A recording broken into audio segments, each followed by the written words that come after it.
الله وبركاته. الحمد لله نحمده ونستعينه ونستغفره ونعوذ بالله من شرور أنفسنا ومن سيئات أعمالنا من يهده الله فلا مضل له ومن يضلله فلا هادي له ونشهد أن لا إله إلا الله ونشهد أن سيدنا ومولانا محمدا عبده ورسوله صلى الله عليه وعلى آله وصحبه وبارك وسلم. أعوذ بالله من الشيطان الرجيم.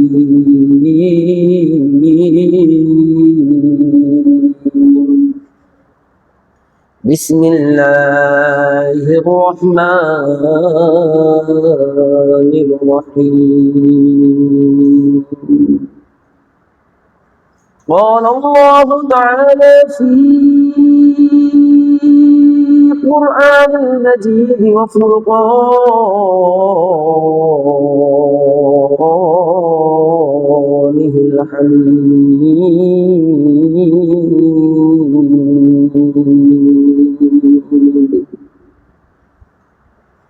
يا أيتها النفس المطمئنة ارجعي إلى ربك راضية مرضية فادخلي في عبادي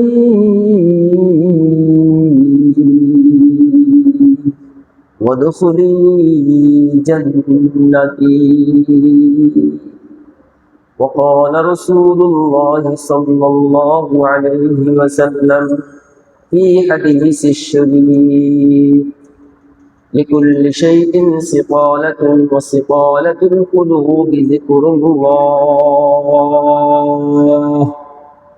أو كما قال عليه الصلاة والسلام.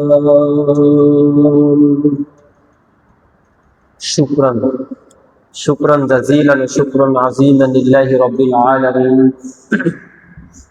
وشكرا كثيرا وسلام لرسول الله صلى الله عليه وسلم. আল্লাহ তাআলার নিকট লাখো কোটি শুকরিয়া যে আল্লাহ তাআলা আপনাকে আমাকে আমাদের সবাইকে পবিত্র জুমার দিন আগে আগে আল্লাহর ঘর মসজিদে আসার তৌফিক দান করেছে। এই কারণে আমরা শুকরিয়া দান বলি আলহামদুলিল্লাহ। সবসময় বলে থাকি, পবিত্র জায়গায় প্রবেশ করতে পারে কারা? পবিত্র মানুষরা। কারা? পবিত্র মানুষরা। অপবিত্র জায়গায় প্রবেশ করে কারা? অপবিত্র মানুষরা। ঠিক কিনা? দেখবেন কোন অপবিত্র জায়গাতে যেখানে আল্লাহর নফরমানি করা হয়, অপবিত্র কাজ করা হয়, শিরিকের আড্ডাখানা, অশ্লীল কাজের আড্ডাখানা, পতিতালয়, জুয়ার আড্ডাখানায়, গাঁজার আড্ডাখানায়, বেইনসাফের আড্ডাখানায়, জুলুমের আড্ডাখানায় কখনো পবিত্র অন্তর প্রবেশ করতে পারে না। পবিত্র মানুষও প্রবেশ করে না। খারাপ জায়গাগুলিতে যখন মানুষ প্রবেশ করে তখন তার অন্তরে অটোমেটিক খারাপ চিন্তা চেতনার অবস্থান তৈরি হয়ে যায়। ঠিক কিনা?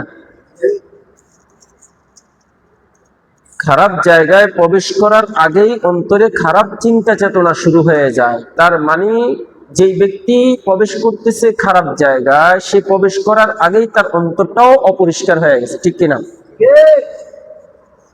পক্ষান্তরে পবিত্র জায়গার মধ্যে অপবিত্র মানুষ প্রবেশ করতে পারে না। আপনি দেখবেন যখন কোনো পবিত্র জায়গায়, ভালো জায়গায়, উত্তম জায়গায় আপনি প্রবেশ করবেন, তখন আপনার অন্তরের মধ্যে উত্তম চিন্তা চেতনা শুরু হয়ে যাবে। ঠিক কিনা? আমরা বিভিন্ন সময় আল্লাহর ওলিদের কাছে যাই, আল্লাহর খাস বান্দাদের কাছে যাই, যাওয়ার আগেই আমাদের অন্তরের মধ্যে চিন্তা শুরু হয়ে যায়, মাগো সেখানে গিয়ে বিয়াদফি করা যাবে, খারাপ কাজ করা যাবে, অশালীন কাজ করা যাবে? বাস্তব না বাস্তব? আগেই অন্তর কি হয়ে যায়? প্রস্তুত হয়ে যায়। ভালো জায়গায় যাওয়ার আগেই নিজের জামা কাপড় পরিষ্কার পবিত্র হয়ে যায়। এই যে আমরা মসজিদে আসতেছি, আসার পূর্বেই প্রত্যেকটা মানুষ চিন্তা করতেছে আমি মসজিদে গিয়ে নামাজ পড়ব, আল্লাহ জিকির করব, নিজের গুনার জন্য ক্ষমা চাইবো। অন্তরের মধ্যে ধারণা শুরু হয়ে গেছে, অন্তর পরিষ্কার। অন্তরের সেই ধারণা থেকে মানুষ এবার চিন্তা করে আমি যে মসজিদে যাইতেছি, আল্লাহর ওলির কাছে যাইতেছি, একটা ভালো দ্বীনি কোরআনের মারকাজ মাদ্রাসায় যাইতেছি, ভালো একটা মজলিসে যাইতেছি, যাওয়ার আগে আমার পোশাক আশাক কোনো নাপাক আছে কিনা, অপবিত্র আছে কিনা, নোংরা আছে কিনা দেখে, ঠিক কিনা? যদি পোশাক আশাকের মধ্যে অপবিত্রতা থাকে, পোশাক আশাক যদি নোংরা থাকে, তাড়াতাড়ি করে এই নোংরা পোশাক পরিবর্তন করে পরিষ্কার সুন্দর জামা কাপড় সে পরিধান করে, ঠিক কিনা? তাহলে পবিত্র জায়গায় আসার আগেই মানুষের অন্তর পরিষ্কার, তার দেহের জামা কাপড়ও দেহ কি হয়ে যায়? পরিষ্কার হয়ে যায়। আল্লাহর ঘর মসজিদে আসার আগে মসজিদে ওই সমস্ত মানুষগুলোই আসতে পারে যাদের অন্তর পরিষ্কার, যাদের দেহ পরিষ্কার, যাদের জামা কাপড়ও কি পরিষ্কার, যাদের অন্তরটা প্রস্তুত হয় আল্লাহর জন্য, যাদের দেহটা প্রস্তুত হয় আল্লাহর জন্য, যাদের কাপড় চোপড় গুলো প্রস্তুত হয় কার জন্য? আল্লাহর জন্য।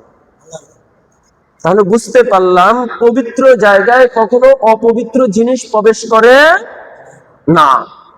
পবিত্র জায়গায় আসার আগেই আল্লাহ তাআলা তার সর্ব সেক্টরে পবিত্র করিয়া দেন, বলনা সুবহানাল্লাহ। এই কারণে আল্লাহর ঘরে কখনো অপবিত্র মানুষ প্রবেশ করতে পারে। তাই আল্লাহ তাআলা আমাদের যাদেরকে আগে আগে নিয়ে আসছেন, বুঝতে হবে আল্লাহ তাআলা আমাদেরকে আগেই পরিপূর্ণ পবিত্র করে দিয়েছেন, ঠিক কিনা? এই কারণেই রাসূল করিম সাল্লাল্লাহু আলাইহি ওয়াসাল্লাম বলে, বান্দা তুমি আল্লাহর ঘরে প্রবেশ করতেছো মানে তুমি মনে করিও না তুমি আল্লাহর ঘরে প্রবেশ করতেছো, বরং তুমি যতক্ষণ পর্যন্ত আল্লাহর ঘরের এরিয়ার মধ্যে থাকবা, আল্লাহর ঘরের মধ্যে থাকবা, তুমি যেমনি ভাবে অন্তর পরিষ্কার করছো, তুমি যেমনি ভাবে তোমার দেহ পরিষ্কার করছো, তুমি যেমনি ভাবে তোমার পোশাক পরিষ্কার করছো, আল্লাহ তাআলা বলে বান্দা আমি তোমাকে এখানে শেষ করে দিই নাই, তোমার তিনটা প্রস্তুতির সাথে সাথে আমি আল্লাহ তাআলা একটা প্রস্তুতি নিয়ে আনিছি। সেটা হচ্ছে তুমি যখনই আল্লাহর রহমতের ঘরের মধ্যে প্রবেশ করবা, আল্লাহ তোমার কলবটাকেও পরিষ্কার করিয়া দিবেন, সুবহানাল্লাহ। গত কয়েক জুমায় টানা আলোচনা চলতেছে অন্তর পরিষ্কারের বিষয়, ঠিক কিনা? গত জুমায় আলোচনা করেছিলাম দেহ অসুস্থ হলে কয়টা ক্ষতি, আর অন্তর অসুস্থ হইলে কয়টা ক্ষতি, মনে আছে? আলোচনা মনে আছে? দেহ অসুস্থ হইলে কয়টা ক্ষতি? তিনটা ক্ষতি। আর অন্তর অপরিষ্কার হলে, আত্মা অপরিষ্কার হলো তিনটা ক্ষতি, ঠিক কিনা? মনে নাই? আত্মা অপরিষ্কার হলে কয়টা ক্ষতি? তিনটা ক্ষতি আলোচনা করছি। এবার আত্মা কয় প্রকার, কয় স্তরে অপরিষ্কার পরিষ্কার হয়? আল্লাহ তাআলা কোরআনে কারিমে বলেন নফস তিন প্রকার। নফস কয় প্রকার? কথা বলে না। নফস কয় প্রকার? তিন প্রকার। আত্মার যখন গুনাহ দ্বারা আবৃত হয়ে যায়, আত্মা যখন গুনাহ থেকে ফিরে আসতে চায়, আত্মা যখন পরিপূর্ণ শুদ্ধ হয়ে যায়, আল্লাহ বলেন আমি আত্মাকে তাই তিন স্তরে লিপিবদ্ধ করে দিয়েছি কোরআনের আয়াতের মাধ্যমে, বলনা সুবহানাল্লাহ। ইন্নান নাফসা লাআম্মারাতুন বিসু, এক নাম্বার হচ্ছে আম্মারা, নফসে আম্মারা। নফসে আম্মারা কাকে বলে? আলোচনা মনে রাখতে হবে। কারণ দুনিয়ার জমিনে সবচাইতে বড় ক্ষতিকর সমস্যাই হচ্ছে মানুষের আত্মার ব্যাধি, আত্মা নষ্ট হয়ে যাওয়া। কি নষ্ট হয়ে যাওয়া? দেহ অসুস্থ হয়ে গেলে মানুষ দুনিয়াতে শান্তি পায় না বসবাস করে, আত্মা অসুস্থ হয়ে গেলে মানুষ শান্তি পাবে না জান্নাতের মধ্যে গিয়ে। কথা কি বুঝাইতে পারছি? দুনিয়ার জমিনে দেহ অসুস্থ হলে কি পায় না মানুষ? শান্তি পায় না। আখিরাতের জমিনে আত্মা অসুস্থ হলেও মানুষ শান্তি পাবে না। যার আত্মা যত বেশি ব্যাধিতে আক্রান্ত হবে, ওই ব্যক্তির আখিরাত তত বেশি কষ্টদায়ক হবে। যার আত্মা যত বেশি ব্যাধিতে আক্রান্ত হবে, গুনায় আক্রান্ত হবে, নাফরমানিতে আক্রান্ত হবে, সুখুনখুরিতে আক্রান্ত হবে, আল্লাহর বিধানের অমান্য করতে করতে বেশি আক্রান্ত হবে, ওই ব্যক্তির আখিরাত তত বেশি কষ্টদায়ক, যন্ত্রণাদায়ক হবে। তাহলে সামান্য দুনিয়ার জমিনের হায়াত মাত্র 50 বছর, 60 বছর, 70 বছর, 80 বছর। এই 50 বছর, 60 বছর, 70 বছর, 80 বছরের হায়াতের জিন্দেগিতে সামান্য 3.5 হাত বডিতে অসুস্থতা যত গরিব মারাত্মক আকার ধারণ করে, তত বেশি দুনিয়ার জমিনের অস্থিরতা শুরু হয়ে যায়। ঠিক কিনা?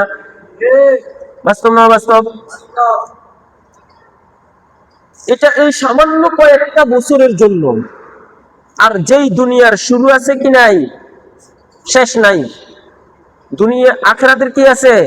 শুরু আছে, কিন্তু কি নাই? শেষ নাই। আমি একটা কথা সবসময় বলি, আল্লাহ শুরুও নাই, শেষও নাই। আল্লাহ শুরুও নাই, শেষও নাই। বান্দার শুরু আছে, শেষ নাই। বান্দার শুরু আছে কি নাই? শেষ নাই। কত হাজার লক্ষ কোটি কোটি বছর তোমার জিন্দেগি তুমি অতিক্রম করবা, তুমি নিজেও জানো।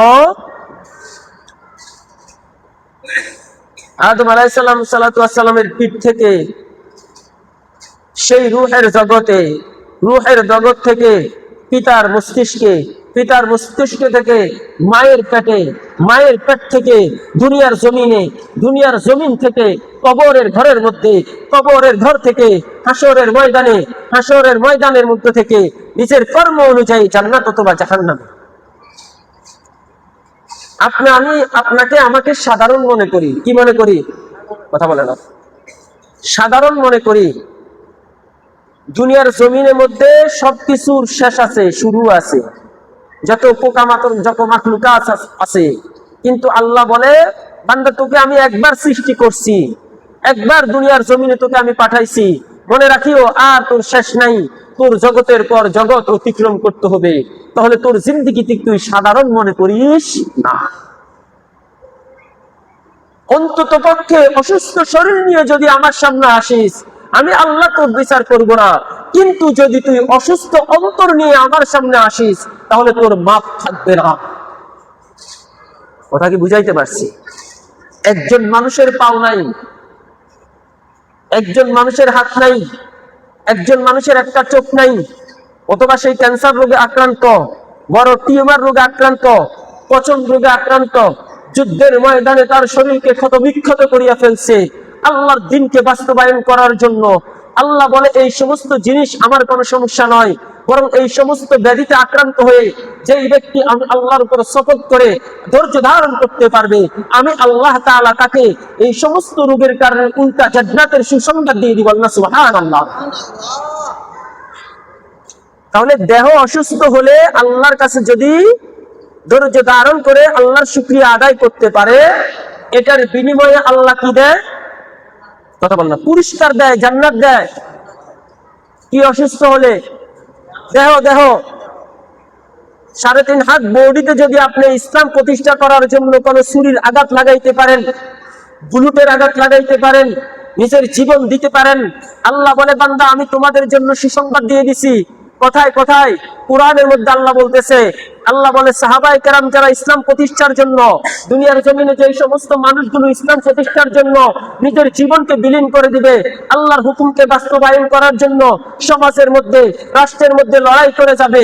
এই লড়াই করতে করতে, সমাজের মধ্যে লড়াই করতে করতে আঘাতপ্রাপ্ত হয়ে আসবে, মৃত্যুবরণ করবে, শহীদ হয়ে যাবে। শোনো শোনো ও মানুষগুলো, তোমরা ওই সমস্ত মানুষকে মৃত বলিও না, বরং আমি আল্লাহ তাআলা তাদেরকে জান্নাতের পাখি বানায় দিলাম। বলুন সুবহানাল্লাহ। পাখি মানে বোঝেন? বুঝেন না, বুঝেন না। বুঝলে এটা নিয়ে গবেষণা করতে। পাখির কোনো সীমানা আছে? কথা বলে না। আজকে কথাটা বোঝেন, এরপর ওই আলোচনায় হইতেছি। পাখির কোন রাষ্ট্রের সীমানা আছে? পাখির কোন পরিধি আছে? পাখির কোন রাষ্ট্র আছে? বাংলাদেশ, ভারত, পাকিস্তান, মায়ানমার, ভুটান, নেপাল, ইউরোপ, আমেরিকার কোন সীমানা আছে? বরং পাখির মধ্যে মানুষ মেশিন লাগায় দেয়। এই পাখি পৃথিবীর কত জমি, কত এরিয়া পর্যন্ত অতিক্রম করে সেটা পরীক্ষা করার জন্য, ঠিক কিনা? তার পাসপোর্ট লাগে না, তার ভিসা লাগে না, বর্ডার পার হইতে তার কারো কাছে জবাবদিহিতা লাগে না। জান্নাতের পাখি মানে কি? এদের জন্য কোন জান্নাতের কোন দরজা বন্ধ থাকে না। এরা যখন যে জান্নাতে যাওয়া দরকার, যখন আল্লাহর সামনে যাওয়া দরকার, সাথে সাথে তার ডানা বাড়ি দিয়ে আল্লাহর সামনে পর্যন্ত উপস্থিত হয়ে যাবে। সুবহানাল্লাহ। তুমি মনে করতেছো জান্নাতের পাখি মানে কি? শহীদরা জান্নাতে পাখি হয়ে থাকবে। কি হয়ে থাকবে? শহীদদেরকে আল্লাহ তাআলা জান্নাতের ডানা দান করবেন। জান্নাতের ডানা মানে কি? তোমার আমার জান্নাতের পরিধি আছে, তোমার আমার জান্নাতের এরিয়া আছে, তোমার আমার জান্নাতের বর্ডার থাকবে। কিন্তু আল্লাহ বলে যে সমস্ত মানুষগুলো আমি আল্লাহর জন্য দুনিয়ার জমিনে নিজের জীবন দিবে, যে সমস্ত মানুষগুলো আমি আল্লাহর দ্বীনকে বাস্তবায়ন করার জন্য শহীদ হবে, যে সমস্ত মানুষগুলো দুনিয়ার জমিনে আমার ধর্মকে বাস্তবায়ন করার জন্য, নবীজির আদর্শকে বাস্তবায়ন করার জন্য নিজের শরীর থেকে রক্ত ঝরাবে, আমি আল্লাহ তাআলা তাদের জন্য সকল জান্নাতের দরজা উন্মুক্ত করিয়া দিলাম। বললাম সুবহানাল্লাহ।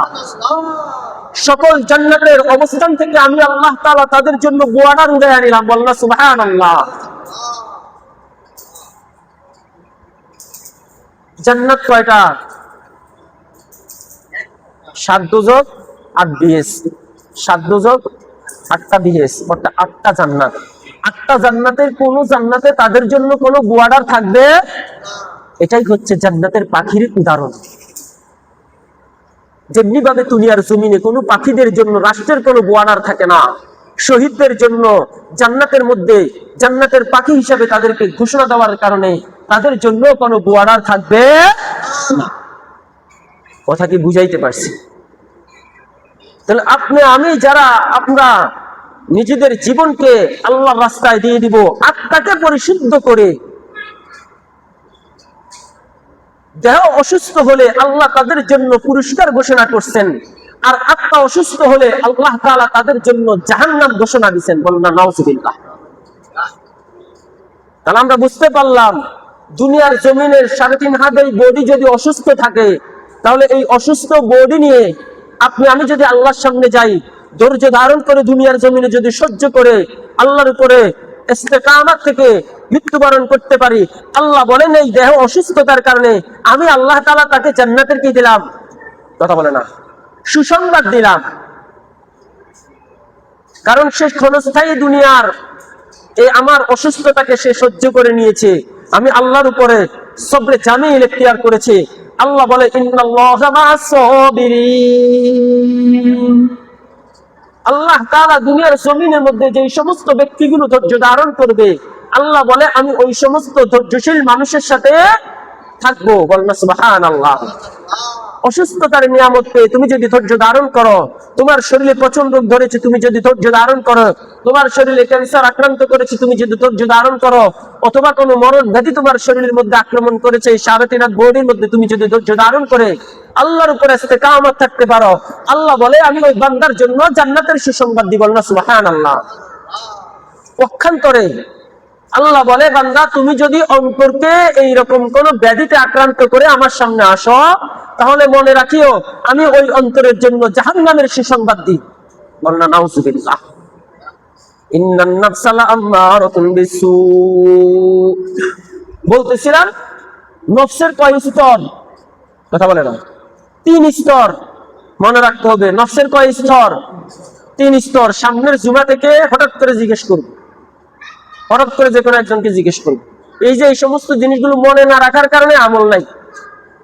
হুজুর জুমার সময় আলোচনা করে শুনতেছি আবার চলে যাইতেছি, বা শেষ, এরকম যেন না হয়। জুমার আলোচনাতে এমন হওয়া দরকার যে এটার মধ্যে শিক্ষণীয় বিষয় থাকবে, তদনুযায়ী নিজের জিন্দেগি গঠন করার জন্য প্রস্তুত নিবে, ঠিক কিনা? তাহলে আত্মার স্তর কয়টা? তিনটা। একটা হচ্ছে নফসে আম্মারা। কি? নফসে আম্মারা, যেই নফস মানুষকে গুনার দিকে ধাবিত করে। এই নফসকে, এই আত্মাকে নফসে আম্মারা বলা হয়। কি বলা হয়? গুনার দিকে ধাবিত করে।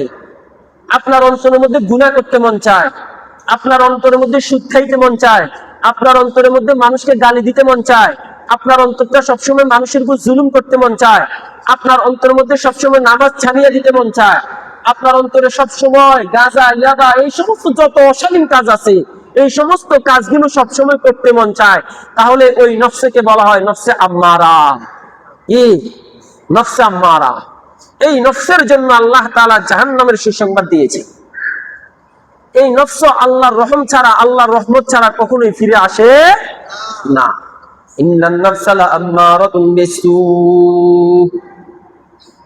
তবে হ্যাঁ, আল্লাহ যদি এই নফসের উপরে মানুষের উপর যদি রহম করে, দয়া করে, তখন হয়তোবা এই নফস, এই কলব, এই আত্মা এই সমস্ত নিকৃষ্ট ব্যাধি থেকে ফিরিয়ে আসতে পারে। কথা কি বুঝাইতে পারছি? তাহলে যখন আপনার অন্তরে কোনো গুনাহ করতে মন চাইবে, যখন গুনার কাজ করতে আপনার কাছে ভালো লাগবে, খারাপ কাজ করতে আপনার কাছে ভালো লাগবে, নামাজ ছাড়িয়ে দিতে, রোজা ছাড়িয়ে দিতে, যাকাত ছাড়িয়ে দিতে, সুদ ঘুষ এই সমস্ত জিনিসগুলো ছাড়িয়ে দিতে মন না চাইবে, বরং এই সমস্ত জিনিসের দিকে যখন কোনো পর্দাশিনী মা পর্দা করতে ভালো লাগবে না, কোনো পর্দাশিনী মা তার আওয়াজকে নিচু করতে ভালো লাগবে না, পর্দাশিনী মা গালি গালাজ করতে ভালো লাগবে, খারাপ কাজে নিজেকে নিয়োজিত রাখবে, নারীদের সিস্টেমে, নারীদের খারাপ কাজগুলোর মধ্যে সে সবসময় আবদ্ধ থাকবে, বুঝতে হবে তখন ওই ব্যক্তির আত্মা, ওই ব্যক্তির নফস, ওই ব্যক্তির কলব নফসে আম্মারায় পরিণত হয়েছে, অর্থাৎ যেই নফস মানুষকে জাহান্নামমুখী করে দেয়। নাউযুবিল্লাহ। এই নফসকে কি বলে? নফসে আম্মারা। এরপরে হচ্ছে নফসে লাওয়ামা। কি নফস? কথা বলে না। নফসে লাওয়ামা। আল্লাহ তাআলা এই নফসের উপরে কসম খাইছেন, ওয়ালা উবাররিউ নাফসি। আল্লাহ তাআলা নফসে লাওয়ামার উপরে কি খাইছেন? কসম খেয়ে বলতেছেন। আল্লাহ বলেন ওই নফসের কসম, যেই নফস মানুষকে গুনাহ থেকে ফিরাইয়া নিয়ে আসে। কি করে? বলনা সুবহানাল্লাহ। কি থেকে ফিরে আনে? গুনাহ থেকে ফিরে আনে। এটাকে বলা হয় নফসে লাওয়ামা। কি নফস? নফসে লাওয়ামা। এই নফস, এই কলব, এই আত্মা মানুষকে গুনার কাছ থেকে ফিরে আনে। আমার নামাজ পড়তে মন চাইতেছে না, মসজিদে আজান দিছে, আমার নফস আমাকে বলতেছে না রে চল, আল্লাহর ঘরে আজান দিছে, এক ওয়াক্ত নামাজ, এক রাকাত নামাজ বিনা উযরে ছাড়িয়া দিলে 288 লক্ষ বছর নয়, মতান্তরে কম বেশি আছে, মতান্তরে কম বেশি আছে, জাহান্নামের আগুনে পুড়তে হবে না, নামাজটা ছাড়িস না, মসজিদে চল। অন্তরে কি কয়? চল, সময় আছে, দোকানে বসে আড্ডা কি করবি, রাস্তায় দাঁড়ায় রয়েছে, সেখানে আজান দিছে, চল নামাজটা পড়ে আসি। আরে বেশি পড়ার দরকার নাই, দরকার জোহরের নামাজ তো 12 রাকাত না, যে তোর 4 রাকাত কোনরকম হুজুরের পিছিয়ে পড়ে চলে আসিস। নফসে কি করে? ভিতরে এরকম আওয়াজ দেয়, দেখে দেয় না, কথা বলে না, হুজুর আমগো তো এই নফসে নাই, আমগো তো নফসে লাওয়ামাই নাই, আমাদের মনেই হয় না মসজিদে আজান দিছে, আমাদের মনেই হয় না খারাপ কাজ ছাড়িয়ে দিতে হবে, আমাদের মনেই হয় না ভালো কাজগুলোকে ধরতে হবে, ঠিক কিনা? আমাদের মনে এরকম আওয়াজ দেয় না তো, কারণ এরকম নফসেই নাই। আমি গুনার কাজ করতেছি, আমি গুনাহ করার জন্য আমার মন ধাবিত হইতেছে, এমন অবস্থা আমার নফস বলতেছে না না না, এই গুনাহ করিস না, এই পাপ কাজ করিস না, এই পাপের দিকে ধাবিত হইস না। কিভাবে তুই মানুষের উপরে জুলুম করবি? কিভাবে তুই তোর উপরে জুলুম করবি? আল্লাহুম্মা ইন্নী যালামতু নাফসি। মানুষ, তুই কিভাবে নিজের উপরে জুলুম করবি? জুলুম করিস না তুই তোর উপরে। ও যুবক, তুমি আগার রাতে অশ্লীলতা, খারাপ ভিডিও দেখে তুমি তোমার অন্তর, তুমি তোমার কলব, তুমি তোমার দেহ নষ্ট করিয়া দিও না। তোমাকে বাধা দিতেছে কিসে? অন্তরে বাধা দেয়। কিসে বাধা দেয়? অন্তরে বাধা দেয়। আল্লাহ বলে আমি এমন নফসের, এমন কলবের, এমন আত্মার কসম করিয়া বলতেছি, এই আত্মা আস্তে আস্তে মানুষকে আল্লাহর দিকে ধাবিত করে। বলল সুবহানাল্লাহ। এই আত্মাকে কি বলে? নফসে লাওয়ামা। সবচাইতে এরপরে উত্তম নফস হলো, উত্তম কলব হলো নফসে মুতমাইন্না।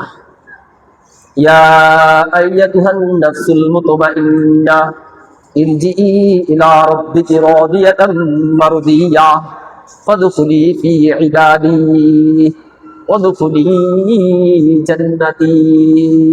আল্লাহু আকবার। আল্লাহ বলে, বান্দা আমি কাল কঠিন কিয়ামতের ময়দানের দিন নফসে মুতমাইন্না ওয়ালাদেরকে ডাক দিব এই নফসের নাম ধরিয়া ধরিয়া। ইয়া আইয়াতুহান নাফসুল মুতমাইন্না, ও ওই সমস্ত নফসগুলো, ওই সমস্ত আত্মাগুলো, ওই সমস্ত আত্মার অধিকারী মানুষগুলো, ও নফসে মুতমাইন্নার অধিকারী মানুষগুলো, তোমরা কোথায়? তোমরা কোথায়? আসো আসো। হাজার হাজার লক্ষ লক্ষ কোটি কোটি মানুষের ভিড় থেকে তোমরা বের হয়ে তোমরা আমি আল্লাহর সামনে চলে আসো। বলেন সুবহানাল্লাহ। ইয়া আইয়াতুহান নাফসুল মুতমাইন্না, হে নফসে মুতমাইন্নার অধিকারীরা, তোমাদের আজকে কোনো হিসাব নাই, তোমাদের আজকে কোনো জবাব নাই, তোমাদের আজকে কোনো কথা চলবে না। আজকে আমি আল্লাহ বলবো, তোমরা শুধু চুপ করে শুনিয়া থাকবা। আসো আসো আসো, তোমাদের জন্য ইরজিই ইলা রাব্বিকি রাদিয়াতাম মারদিয়া, বরং তোমরা সুসংবাদের সাথে তোমাদের রবের দিকে ফিরে। বলো না সুবহানাল্লাহ। সুসংবাদ গ্রহণ করো ওই সমস্ত নফসে মুতমাইন্নার লোকেরা যারা নিজের কলবটাকে দুনিয়ার জমিনে আমি আল্লাহর জন্য জ্বালায়া পুরাইয়া কওলা করে ফেলছে, যারা রাতের আধারে না ঘুমাইয়া তাহাজ্জুদের সময় জাগ্রত হয়ে সেজদায় অবনত হয়ে নিজের এই পরিশুদ্ধ এই কলবটাকে, গুনাহগারের আত্মাটাকে পরিষ্কার করার জন্য সেজদায় পড়ে আমি আল্লাহর জন্য আল্লাহর কুদরতি পায়ের মধ্যে চোখের অশ্রু পালাইছ, ওই সমস্ত মানুষগুলো কোথায়? ওই সমস্ত নফসে মুতমাইন্নার অধিকারী ব্যক্তিগুলো কোথায়? তোমরা আসো, ইরজিয়ে, তোমরা ফিরো ইলা রাব্বিকি, তোমাদের প্রভুর দিকে, রাদিয়াতাম মারদিয়া, আল্লাহর সন্তুষ্ট এবং সুসংবাদের সাথে। বলনা সুবহানাল্লাহ। আর ওই সমস্ত জাহান্নামী আত্মাগুলো তখন আফসোস করতে থাকবে। হাজার হাজার মানুষের ভিড় থেকে ওই নফসে মুতমাইন্নার অধিকারী মানুষগুলো বের হয়ে সোজা তাদের রব্বে কারীমের সামনে উপস্থিত হয়ে যাবে। সুবহানাল্লাহ। আল্লাহ সেদিন এই নাম ধরে ডাকবেন, ইয়া আইয়াতুহান নাফসুল মুতমাইন্না। আল্লাহ জান্নাতের মধ্যে তার সিংহাসন, সেই হাসরের ময়দানে সিংহাসনে বসে আল্লাহ ডাক দিবে, ইয়া আইয়াতুহান নাফসুল মুতমাইন্না, হে মুতমাইন্নার অধিকারী নফসগুলো, তোমরা আসো, ইরজি ইলা রাব্বিকি রাদিয়াতাম মারদিয়া ফাদখুলি ফি ইবাদি ওয়াদখুলি জান্নাতি, তোমরা ওই নেককার বান্দাদের কাতারে শামিল হয়ে যাও, তোমরা ওই জান্নাতে প্রবেশ করিয়া ফেলো। বলনা সুবহানাল্লাহ। তাহলে আত্মা কয় প্রকার? 3 প্রকার। আত্মা কয় প্রকার? এদিকের মানুষের দরকার নাই, সবাই ব্যস্ত। আত্মা কয় প্রকার? 3 প্রকার। একটা হচ্ছে আম্মারা, 2 নম্বর হচ্ছে লাওয়ামা, 3 নম্বর হচ্ছে কি? মুতমাইন্না। 1 নম্বর কি? আম্মারা, যে নফস মানুষকে গুনার দিকে ধাবিত করে। 2 নম্বর হচ্ছে লাওয়ামা, যে নফস মানুষকে গুনার থেকে বাঁচাইয়া আল্লাহমুখী করে। 3 নম্বর হচ্ছে নফসে মুতমাইন্না, যে নফস মানুষকে সোজা জান্নাতে প্রবেশ করিয়া দেয়। বলনা সুবহানাল্লাহ। আরে আল্লাহ তো কুকুর বিড়ালও জান দিছে, আল্লাহ তো একটা পিপিলিকাকেও জান দিয়েছেন, আল্লাহ তো কত হাইওয়ান জানোয়ারকেও জান দিছেন, আল্লাহ তো হিন্দু বৌদ্ধ খ্রিস্টানদেরকেও এরকম তোমার মতন একটা আত্মা দিছে। কিন্তু তোমার মধ্যে আর তাদের মধ্যে যদি পার্থক্য না থাকে, তাহলে তুমি বালহুম আদল, চতুষ্পদ জন্তুর চাইতে নিকৃষ্ট। তোমার জন্য আল্লাহ তাআলা রেখে দিয়েছেন ফি দারকিল আসফালিন, জাহান্নামের কঠিন গর্ত। তাহলে এই 3 প্রকার আত্মা, এই কলব পরিষ্কার করার মাধ্যম কি? আল্লাহ রাসূল সাল্লাল্লাহু আলাইহি ওয়াসাল্লাম হাদিস শরীফের মধ্যে বলেন, আল্লাহ রাসূল সাল্লাল্লাহু আলাইহি ওয়াসাল্লাম হাদিস শরীফের মধ্যে বলেন, লিকুল্লি শাইইন সিকালাতুন ওয়া সিকালাতুল কুলুবি যিকরুল্লাহ। দুনিয়ার জমিনে আত্মাকে পরিশুদ্ধ করার সবচেয়ে উত্তম মাধ্যম হচ্ছে একটা। কয়টা?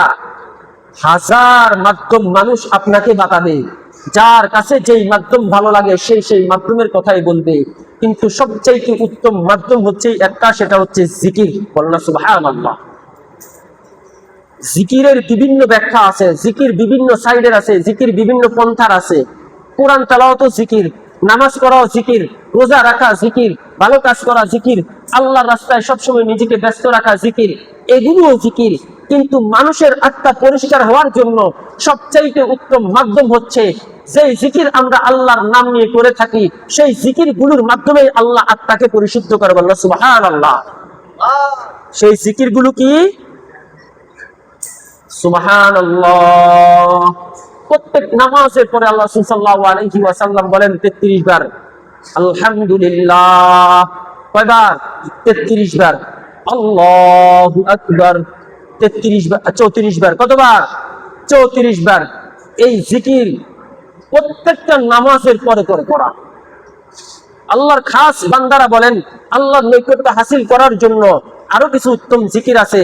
লা ইলাহা ইল্লাল্লাহ, লা ইলাহা ইল্লাল্লাহ। আমার অন্তরে কেউ নেই, কেউ নেই, কেউ নেই, কেউ নেই, একমাত্র আল্লাহই আছে আমার অন্তরে।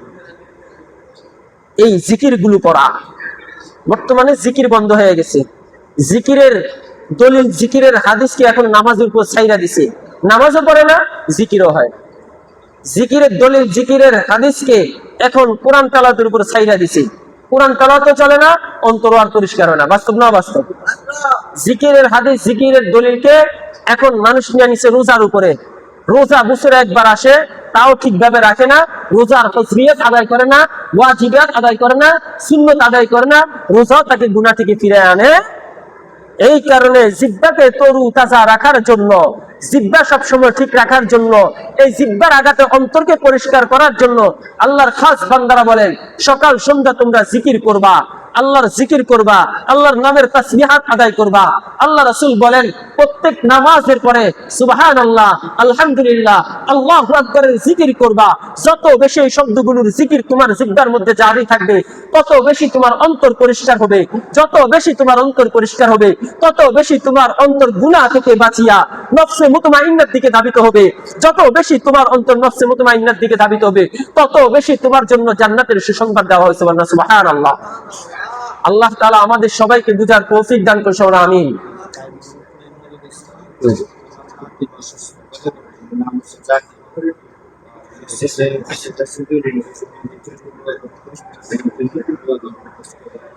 তাহলে আমরা বুঝতে পারলাম দুনিয়ার জমিনে আত্মা পরিশুদ্ধ করার মাধ্যম হচ্ছে জিকির। কি?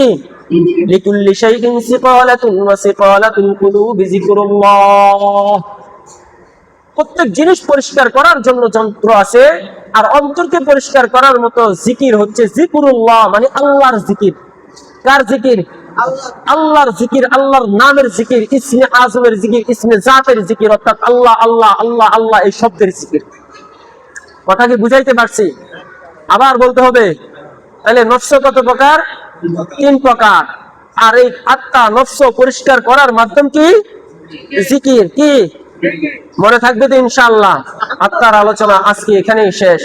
এরপরে যদি কোনো নাফরমান, কোনো যুবক, কোনো বৃদ্ধ মানুষ ব্যাধিওয়ালা আত্মা নিয়ে আল্লাহর সামনে দাঁড়া হন, আমি ইমামকে আপনি দায় করতে পারবেন না যে আমাদের ইমাম তো আমাদেরকে বুঝাই নাই। শরীর অসুস্থ হইলে আপনার পক্ষ থেকে পুরস্কার আছে, কিন্তু আত্মা অসুস্থ হইলে যে আপনার পক্ষ থেকে জাহান্নাম আছে, এটা তো বুঝি নাই। এটা কি মুসল্লি? দুনিয়া সহজ মনে করিও না।